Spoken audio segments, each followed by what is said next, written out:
What if I told you in Osu your setup can just be as important as your skill? Today I'm breaking down the peripherals that actually matter, from mice and tablets to rapid trigger, keyboards, monitors, or even the small things that most people ignore. Before getting into any specific gear, it is important to understand why peripherals matter in the first place. Osu, compared to other games like Valorant, CS, or Fortnite, is extremely sensitive to input delay and precision. Even small differences in hardware can affect how stable your aim feels, or how consistent your tapping is. I'll split this video into a few parts, which is aim, tapping, visuals, and then the smaller accessories that people usually overlook. So let's start off with the most important part of OS. It's aim. Whether you're playing jump heavy maps or technical aim control, your pointing device is probably the most of the work, so latency, polling rate, and consistency matter a lot here. For mouse players, polling rate is a big deal. A 1000 Hz mouse updates its position every millisecond, which means smoother tracking and less input delay compared to like lower polling rates. And for tablet players, report rate matters in a very similar way, just that the newer tablets like the Wacom Pro running at 300 Hz provide more frequent position updates, which can make aiming feel a lot smoother and more responsive. However, that comes in a very expensive price, and most people just run the old Wacom, which has around 130 Hz. Yeah, just compare that to a mouse. I'm not saying you should switch to mouse because the higher polling hurts, but it's definitely something to think about, especially if you're starting out in OS. And it probably depends on the comfortability whether you like mouse or tablet more. In terms of overall skill, there is not much of a difference. There is plenty of different shaped mice and different grip styles that you can use, so yeah. And personally, I prefer tablets, although I've been a mouse player. Most of the top players now even use mouse. It's pretty much a meta, but not at the same time. It's generally just what you prefer. I mean, just take a look at this. It also really depends on your playstyle and skill, whether you're a stream player or a jump player. And then there's the whole debate whether mouse is better for flow aim, but that's just all opinions and doesn't really matter because it's just straight up comfortability. And probably the majority of you guys that are watching this video is probably tablet players. And I would argue going from a membrane keyboard to a Wooting keyboard, that transition is amazing.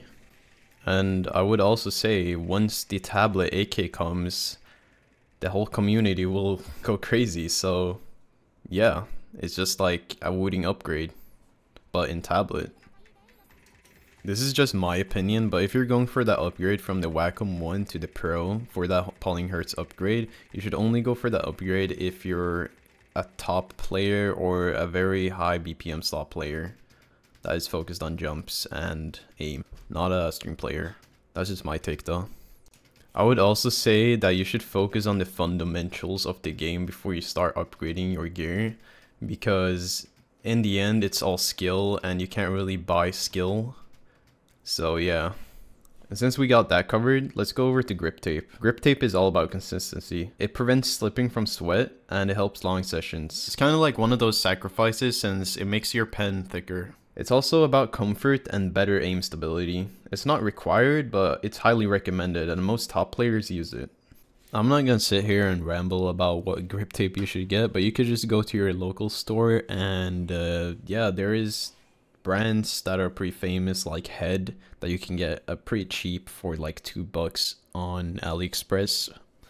And then there is a Wilson grip tape that you can probably get like at a tennis store, and this one is probably the best. What you want to get though is a sticky grip tape, not the like meshy one. And for mouse players, I would buy the grip tape something like the Pulsar ones that are universal, or just like the Cicada wings from X-Ray. I would also say that the newer ones are really good, like the MIZUGUMO and so on. Stock Griptape also works pretty fine. And along with Griptape, keeping the tablet itself stable is just as important. A lot of top players use baking mat or rubber mat under their tablet to stop it from like slipping around. And it sounds super simple, but if your tablet moves even slightly during the gameplay, it can throw your aim off. You can find baking mat off like Amazon or just like AliExpress for really cheap. And although we're talking about grip tape, I would be kind of talking about the Foxbox grip on your tablet.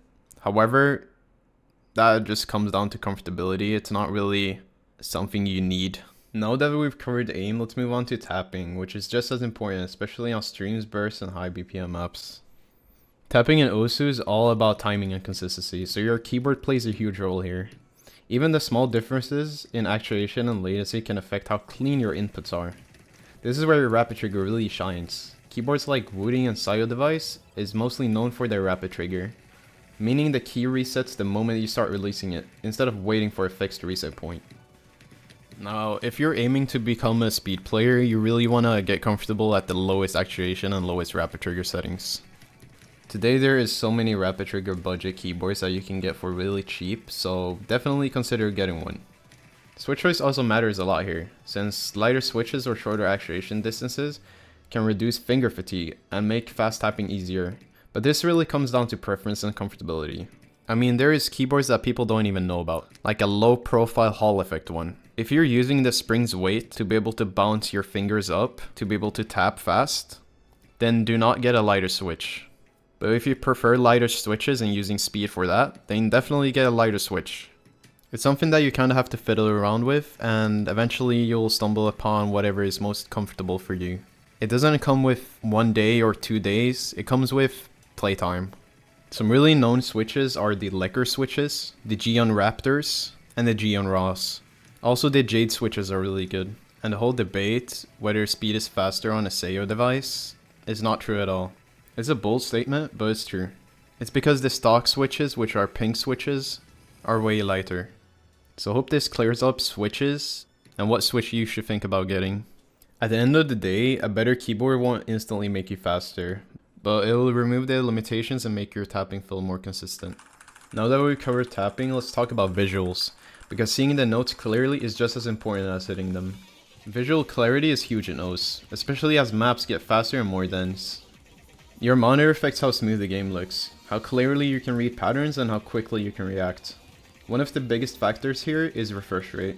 Higher refresh rate monitors like 144 to 40Hz monitors, or even higher, make motion look way smoother compared to 60Hz, which helps tracking circles and reading fast patterns. These things are pretty obvious, but another thing worth talking about is OLED monitors, and especially how black levels affect your gameplay in OS compared to other games. And this is a very new technology. OLED screens have true black, meaning something is black, the pixels are actually turned off. If you play your game on background dim set to 100, the playfield becomes completely black. This is super good because this makes hit circles, approach circles, and sliders stand out way more clearly. There's many things that help with reading and visual in OS, but it's basically just about how much you play the game. For anyone interested in pushing visuals even further, there's a really good AR11 guide made by Mirei Hayasaka. He was a very well known and highly respected Osu player, and his guide goes into a lot of details about reading high AR. Sadly, he's no longer with us, but his work has helped a lot of players to improve, and it's still worth checking out. So that covers the main visual side of things: monitors, refresh rate, and clarity. Now, I want to quickly go over some extra peripherals that aren't essential, but are still worth mentioning. OSU isn't just a visual game, it's a rhythm game. That's where audio comes in. Audio matters a lot in OS, for timing at least. That's why some players prefer IEMs or studio headphones instead of normal gaming headsets. And pairing that with an audio interface can reduce audio delay and make hit sounds feel way more in sync. You definitely don't need this, but if your audio feels a bit delayed or inconsistent, this can help. This isn't just an Osu thing either, it applies to pretty much any game where timing and audio feedback matters, so it's pretty worth mentioning. I can mention 1,000 more stuff that will help you improve in OS, but that's not the point of the video. I made this video specifically for people who wanted to improve their setup and peripherals, specifically for Osu players. When you put everything together, aim peripherals, tapping gear, visuals, and even the small accessories, your setup becomes something that supports your skill instead of holding it back. So to wrap it up, at the end of the day, peripherals won't replace practice, but they can remove limitations. In a game measured in milliseconds, consistency is everything. So find a setup that supports your playstyle and stick with it. If this helped, feel free to share your setup what you're using, and tell me what made the biggest difference for you. Thanks for watching.